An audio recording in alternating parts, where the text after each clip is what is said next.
సాక్ష్యం ఇచ్చింది. ఏం చెప్పిందంటే, నాకు ఒక 25 సంవత్సరాలు ఉన్నాయి. 18వ సంవత్సరంలో దేవుడు నన్ను దర్శించాడు, ప్రభు నన్ను పిలిచాడు. అప్పుడు నాతో పాటు ఉన్నటువంటి ఆ స్నేహితులకి ఏం చెప్పానంటే, అమ్మాయి నేను దేవుడి సేవకి వెళ్తున్నానని చెప్పిందంట. వీళ్ళు అన్నారంట, వయసులో ఉన్నావు, యవ్వనంలో ఉన్నావు, పడిపోయే అవకాశాలు ఉంటాయి, అది కాక చూస్తే మా నలుగురి మీద నీవే అందంగా ఉన్నావు, ఏ తేడా జరిగినా జరగవచ్చు, ఇలా ఉండగాకండి, కొంచెం జాగ్రత్తగా ఉండండి, ఓకేనా, వెళ్ళొద్దు సేవకు అని చెప్పారంట. సరే నేను వెళ్ళనని చెప్పిన అమ్మాయి చదువుకొని ఉద్యోగం చేస్తుంటే 3 సార్లు రోగం వచ్చి హాస్పిటల్లో పడింది. 3 సార్లు కోమాలోకి పోయింది.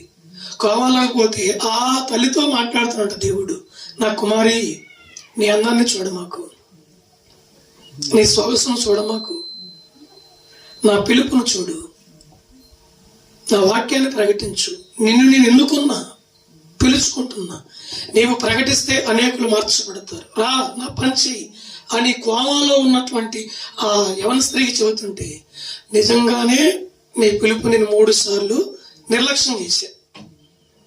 ఎవరు? స్నేహితుల మాటలేని, కుటుంబీకుల మాటలేని వ్యర్థం చేశా. ఇక నేను చనిపోతే ఏం ప్రకటిస్తా, నన్ను బ్రతికిస్తే ప్రకటిస్తానని చెప్పిందంట. వెంటనే దేవుడు ముట్టుకున్నాడు. ఐశ్వర్యంలో ఉన్నటువంటి ఆ సహోదరిని దేవుడు ముట్టుకొని స్వస్థపరిచి రమ్మన్నాడు.